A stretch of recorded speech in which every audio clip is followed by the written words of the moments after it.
한 고조 유방이 나라를 세운 뒤 공이 큰 신하 20명에게 봉토를 하사하자 나머지 공신들 역시 서로 자기의 공이 크다고 은근히 경쟁하면서 농공 행상에 관심을 집중하게 됐습니다.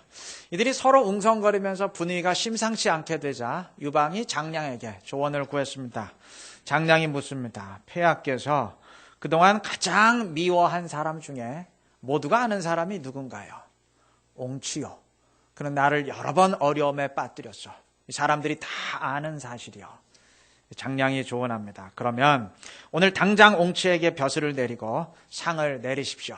그러면 신하들이 안정될 것입니다. 유방은 이 말을 듣고 즉각 실행을 했습니다. 그러자 신하들은 옹치같이 폐하를 괴롭힌 자에게도 벼슬을 내리는 거 보니까 나는 염려할 필요가 없겠다. 내가 벼슬을 받는 것은 틀림이 없겠구나 라고 생각하면서 더 이상 왈가왈부하지 않게 되었다는 이야기입니다. 가장 자격이 없는 사람에게 은혜를 베품으로 다른 사람들에게 확신을 심어준 이야기인데 오늘 본문의 증언이 바로 그렇습니다. 본문 14절에서 예수님은 세리였던 레위를 12제자 가운데 한 사람으로 부르셨습니다. 레위는 마태복음의 저자 마태를 말하는데 이 사람이 제자로 부름받고 훗날 교회의 사도가 된 것은 가히 충격적인 일이었습니다. 이 사람의 직업이 세리였기 때문입니다. 당시 세리란 죄인의 대명사입니다. 가장 죄를 많이 범했기에 하나님 나라의 백성이 될 자격이 가장 없다고 여겨지던 사람입니다. 그런데 주님은 이러한 세리를 제자로 부르셨습니다. 자격이 되지 않아서 걱정할 사람은 아무도 없다는 의미입니다. 내가 지은 죄가 너무 크기 때문에 하나님의 자녀가 될 수 없다라고 절망에 빠질 사람은 아무도 없다는 얘기입니다. 당시 기준으로 세리보다 더 큰 죄인은 있을 수 없기 때문입니다. 또한 본문에서 주님은 나병 환자와 중풍병자를 고치셨는데 이들 역시 하나님 나라에서 가장 멀다고 여겨졌던 사람들입니다. 당시 사람들은 이러한 불치병의 원인이 죄 때문이라고 오해했기 때문입니다. 요한복음 9장 2절 보면 제자들이 맹인을 보면서 예수님께 묻죠. 이 사람이 맹인된 것이 누구 죄 때문입니까? 자기 죄 때문입니까? 아니면 부모 죄 때문입니까? 이렇게 묻는 이유가 바로 그 때문입니다. 그런데 주님은 이들을 맞아주시고 고쳐주셨습니다. 주님은 중풍병자를 고치시면서 5절에서 내 죄사함을 받았느니라 말씀하셨습니다. 그도 하나님의 백성이라는 말입니다. 그러면 이것은 당시 사람들이 듣기에 죄가 너무 많아서 하나님의 백성이 될 수 없는 사람은 아무도 없다는 말이 되는 겁니다. 주님은 가장 자격이 없다고 여겨지던 사람들을 초청하심을 통해서 그 누구도 하나님의 자녀가 될 수 있음을 확신시켜 주고 계시는 겁니다. 우리는 이를 은혜라 부릅니다. 은혜는 무조건적입니다. 말 그대로 그 어떤 자격이나 조건을 따지지 않는다는 말입니다. 광수생각이라는 만화가 있어요. 그 만화에 실렸던 얘기입니다. 어느 회사 부장이 새로 만드는 팀의 팀장으로 신과장, 신보리를 추천을 했습니다. 이 말을 들은 신과장은 매우 놀랐습니다. 부장님이 나를 추천하셨다고? 나는 맨날 그 양반 욕하고 다녔는데. 이제 부장을 만난 신과장이 묻습니다. 부장님, 저는 평소에 부장님 역을 참 많이 했습니다. 그런데 부장님은 사장님께 저를 칭찬하는 것은 물론이거니와 팀장으로까지 추천하셨다니 면목이 없습니다. 부장이 답변을 합니다. 알고 있네. 하지만 사장님의 질문은 내가 자네를 어떻게 생각하는가였지 자네가 나를 어떻게 생각하는가가 아니었거든. 잘해보게나. 여러분, 이 만화의 내용이 은혜의 원리를 정확하게 설명합니다. 은혜의 원리는 내가 하나님을 어떻게 생각하느냐가 아니라 하나님이 나를 어떻게 생각하시냐입니다. 내가 주를 위해서 무엇을 했느냐가 아니고 주님이 나를 위해 무엇을 하셨느냐입니다. 구원은 내가 선하기 때문이 아니라 주님이 선하기 때문이고 내가 의롭기 때문이 아니라 주님이 의로우시기 때문입니다. 지난주에 보았듯이 스데반을 죽이는데 가장 앞장섰던 사람이 바울입니다. 하나님은 그를 사도로 세우셨습니다. 그가 자격이 있기에 세웠다고 생각하십니까? 예수님이 십자가에 달리실 때 제자들은 다 배신하고 도망치고 저주까지 했습니다. 그들이 자격이 되는 사람들이었기에 주님이 교회의 사도로 세우셨다고 생각하십니까? 아니죠. 이 세상 그 누구도 마찬가지입니다. 자격이 되어서 그의 자녀가 된 사람 아무도 없어요. 그 누구든 오직 은혜로 주님의 자녀가 되고 주님을 예배할 수 있을 뿐입니다. 우리가 할 일은 오직 이 은혜를 의지하는 일입니다. 그러면 은혜에 이끌리게 됩니다. 규정과 제도에 의한 신앙생활이 아니라 자원하는 심령으로 신앙생활하게 되는 겁니다. 주님은 우리 모두에게 은혜를 베푸셨습니다. 이 은혜를 깨닫고 의지하고 은혜에 이끌릴 수 있는 우리 모두가 되시기를 바랍니다. 오늘 본문엔 예수님의 두 가지 치유 사건이 기록이 됐습니다. 1장 마지막 부분은 그 나병 환자를 고친 사건이고 2장 첫 부분은 중풍병자를 고친 사건이죠.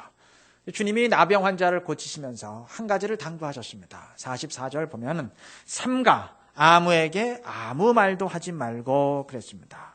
이 치유의 기적을 꼭 비밀로 하라는 말씀입니다. 43절 말씀처럼 주님은 이를 엄히 경고하셨습니다. 절대 알리면 안 된다. 그 얘기입니다. 그런데 그 다음 중풍병자를 고치는 사건에서는 예수님의 태도가 사뭇 다릅니다. 이 사건에서는 전혀 치유의 기적을 감추시지 않으십니다.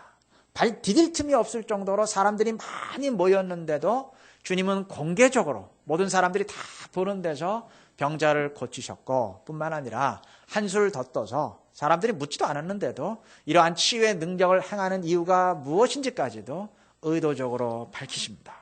왜 이렇게 정반대로 다를까요?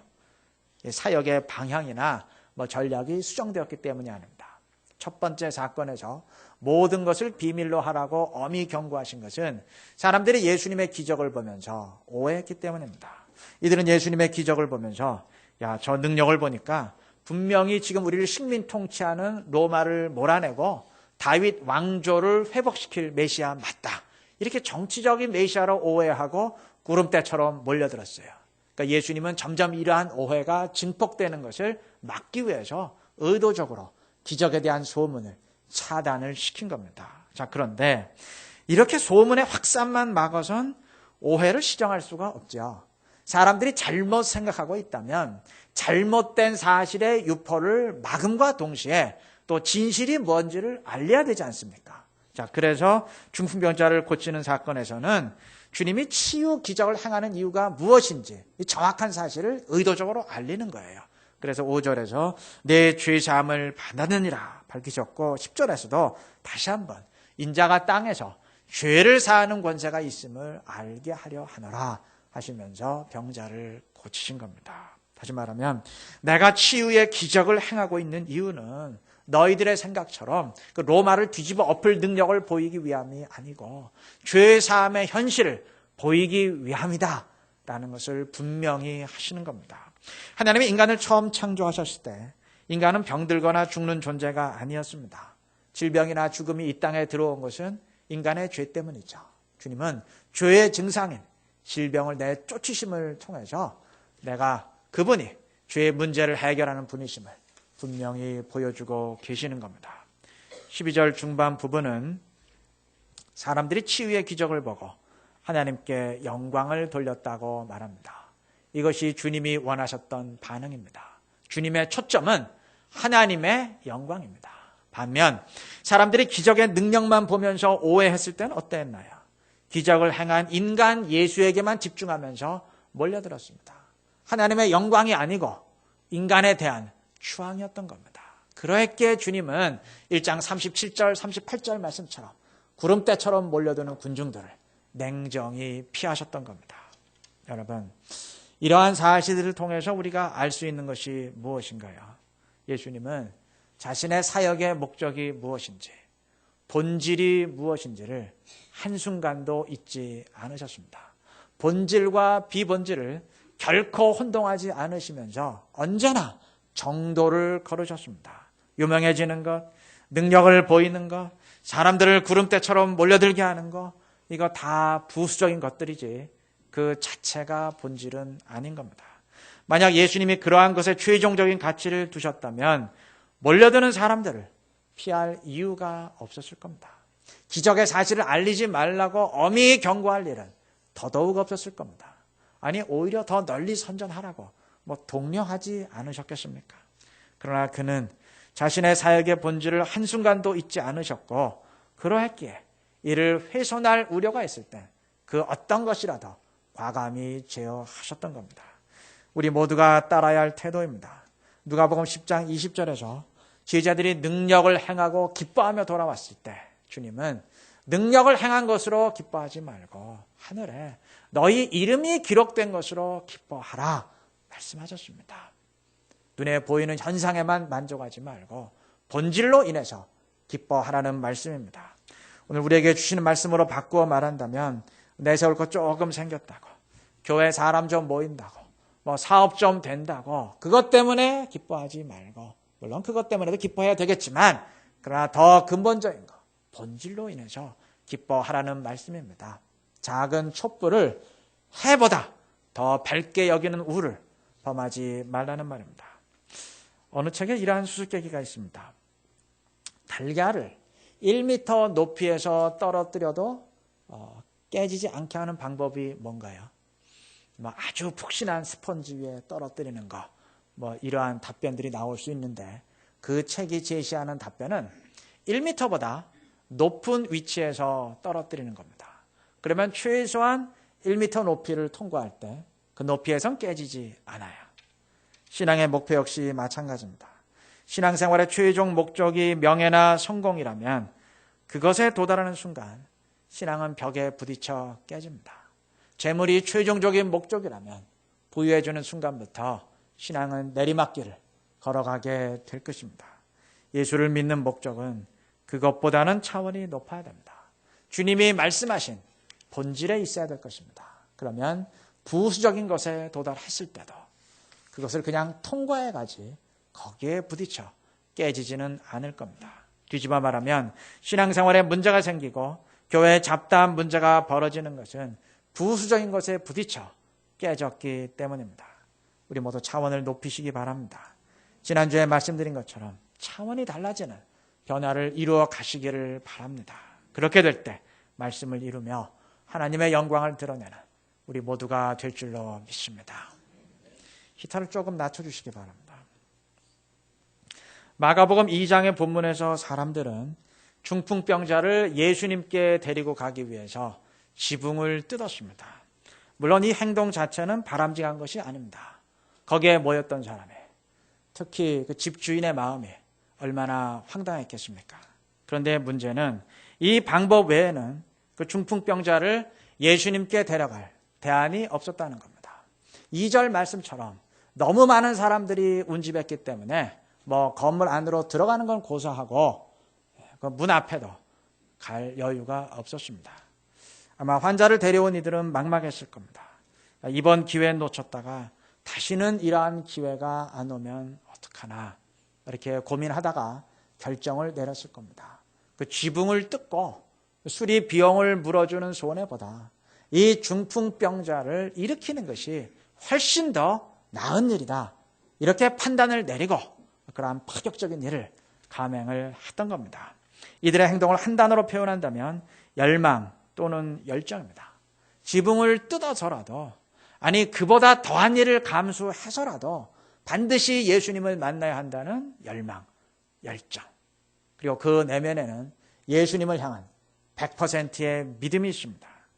건물의 지붕을 장난으로 뜯을 사람은 없어요. 그런 일을 감행할 땐 예수님 앞에만 가면 반드시 고침받을 수 있다는 믿음의 확신이 있기 때문에 그러한 일을 감행한 겁니다. 그러한 믿음 없이 지붕까지 뜯었는데 예수님이 못 고치면 어떡하지? 괜찮아, 일단 뜯고 봐. 이럴 사람은 없을 겁니다. 본문 5절은 예수께서 그들의 믿음을 보시고 라고 했습니다. 예수님은 이들의 행동에 담긴 믿음과 열정을 보시고 거기에 응답하셨던 겁니다. 우리에게도 이러한 믿음과 열정이 있어야 합니다. 내가 어떤 일을 감수하고서라도 예수님 앞에 가야 하고 예수님을 만나야 한다는 열망이 있어야 하고, 그것을 위해서 내가 무엇을 감수하든 그 예수님을 만나는 가치에 비하면 그건 아무것도 아니다, 이러한 믿음이 있어야 될 것입니다. 그러하기에 열정을 지닌다는 것은 정상적이 아니라는 말이지만, 즉 미쳤다는 말이지만 어리석다거나 정신줄을 놓았다는 얘기는 아닙니다. 그 반대입니다. 보다 소중한 가치를 판별할 줄 아는 지혜를 지녔다는 말입니다. 마리아가 향유를 깨뜨려 예수님의 발에 부었을 때 가룟 유다는 마리아가 제정신이 아니라 생각했습니다. 일반 사람의 눈에 보기엔 미친 짓처럼 보일 수 있습니다. 그러나 마리아는 그 행동의 가치가 향유의 가치보다 훨씬 더 소중하다는 것을 판별하는 지혜가 있었기에 그렇게 쏟아 부었던 겁니다. 그 누구든 마찬가지입니다. 말씀대로 신앙생활하는 사람이라면 세상 사람들의 눈엔 때로 의아하게 보일 수도 있습니다. 도대체 왜들 저러나 하는 생각을 불러일으킬 수도 있습니다. 믿음은 상식을 초월하기 때문입니다. 고린도전서 1장 18절 역시 십자가의 도가 멸망하는 자들에게는 미련한 것이라 하지 않았습니까? 그럼에도 그리스도인이 미련한 자가 아니라 지혜로운 사람이 되는 이유는 내가 감수해야 하는 것보다 100배, 1000배 더 큰 것을 얻는 사람이기 때문입니다. 즉 미쳤으되 슬기롭고 정상적이 아니지만 아름다운 열정을 지닌 사람들입니다. 신앙은 아름다운 열정입니다. 등산가가 산에 미치고 예술가가 예술에 미치듯이 그리스도인은 예수님께 미친 사람들입니다. 미쳤다는 것은 내가 걸어가는 길의 마지막까지 다 보는 것을 의미합니다. 예수 믿는 사람들은 순종의 한계까지 나아가는 사람들입니다. 그리고 바로 그 지점부터 주님의 능력을 체험해 가는 사람들입니다. 믿음의 열정을 지니시기를 바랍니다. 밭에 보화를 발견했기에 모든 소유를 팔아서 그 밭을 사는 사람처럼 보다 소중한 가치를 발견했기에 삶을 쏟아 부을 수 있는 지혜로운 우리가 되시기를 바랍니다. 그러한 우리들에게 주님의 능력이 풍성히 임하게 될 줄로 믿습니다. 말씀을 맺겠습니다. 열정은 지혜롭습니다. 그렇기 때문에 기쁨과 보람을 낳습니다. 만약 지혜롭지 못하다면 그건 열정이 될 수 없습니다. 마약이나 도박에 미친 것을 중독이라 말하지 열정이라 말하지 않는 이유입니다. 아름다운 열정은 있지만 아름다운 집착은 있을 수 없는 이유입니다. 그리스도인은 예수에 미쳐야 합니다. 그러나 뜨거운 마음은 반드시 지혜로움과 함께 가야 됩니다. 만약 오늘 본문에서 예수님이 집회가 다 끝난 뒤에 그 중풍병자를 일으킬 터이니 도중에 방해하지 말라라고 분명히 경고하셨는데도 굳이 도중에 지붕을 뜯었다면 그건 어떨까요? 그러니까 열망이 있는 건 맞지만 그건 지혜롭지는 못한 겁니다. 그건 열정이 아니라 집착입니다. 그건 최선의 선택이 아닌 겁니다. 1장 마지막 부분에서 주님은 나병 환자를 고치시면서 절대 비밀로 하라고 신신당부하셨는데 고침받은 사람이 나가서 널리 전파했고 그 결과 45절의 증언처럼 주님이 다시는 동네에 들어가지 못하시고 바깥 한적한 곳에 계셔야 됐습니다. 주님의 사역에 막대한 지장이 초래가 된 겁니다. 이 고침받은 사람이 의도적으로 주님을 방해하려고 그랬던 것은 아닐 겁니다. 예수님을 통해 나병에서 해방이 됐으니 그 얼마나 고마웠겠습니까? 그러한 고마운 마음에서 주님을 널리 알리기 위해서 그랬을 겁니다. 그러나 의도는 선했지만 주님이 말씀하신 궤도를 이탈했습니다. 감격의 마음, 뜨거운 마음은 있었지만 지혜롭지는 못했던 겁니다. 저는 이 사람이 죄를 범했다고 생각지 않습니다. 그러나 어쨌든 결과는 아름답지 못했습니다. 이러한 일은 우리 가운데도 얼마든지 벌어질 수 있습니다. 분명 주님을 향한 뜨거운 마음은 있는 것 같은데 왠지 공동체를 불안하게 만들고 불편하게 만들어요. 교인도 이럴 수 있고 목사도 특히 이럴 수 있습니다. 우리 교인 가운데 그런 사람 없지만 그 누구든 이러한 실수를 할 가능성은 언제나 있는 겁니다. 흥분하다 보니 말씀을 이탈하거나 또는 지혜가 부족해서 최선의 선택을 하지 못하기 때문입니다. 유명한 소설가 중에는 너무 힘든 창작의 과정으로 인해서 신체적 부작용을 겪는 경우가 종종 있다고 합니다. 소설가 김은 씨는 소설을 쓰다가 어금니였다가 나가기도 했고 또 작가 이회수 씨는 엎드려서 글을 쓰는 습관 때문에 허리가 고장나기도 했다고 합니다. 그러니까 이러한 이야기를 들으면 어떤 생각이 드나요? 제 생각은 그렇습니다.